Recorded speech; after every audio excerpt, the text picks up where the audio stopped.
তোরা তো শুধু পয়সাটাই দেখিস, কামাই অত্তি কিরম লাগে তার তোরা কি বুঝবি? চাকরি পাইছে মানে টাহার খনি হইছে, তাই তো কবি। দূরিত্বে কাশবন গনও দেখা যায়, কাছে যাইয়ে দেখো কি আছে। এটা হলো সেই ওই তেল লাগানো কলা গাছে উঠা, সরাত করিয়ে পড়িয়ে যাওয়া।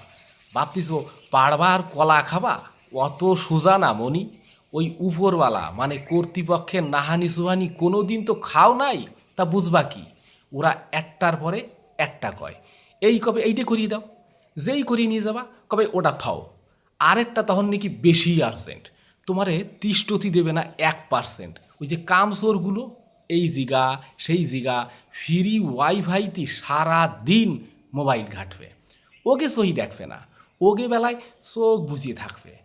যারা ফাঁকি দিতে পারবে না তারাই শুধু খাইটিয়ে মরবে, যারা কাজ না করিয়ে রাজনীতি করবে তারা ভালো থাকবে। উপরবালাকেই আর দোষ কি? ওগে যোজনা সামলাতি সামলাতি পরাণ যায় আর কি। তোরা তো এসবের কিছু জানিস না, বুঝিসও না। যার ফোড়া সেই বেটা জানে কত যন্ত্রণা। ওই জ্বালায় জ্বালায় শরীর কালা, লোকে কয় পাগল। শরীরই রোগ ভর্তি, শুধু পেটটাই গোল। আর কি কবি? যা কলাম বুঝছিস তো, তোকে বুঝোই আর কি হবে। নে এখন থো।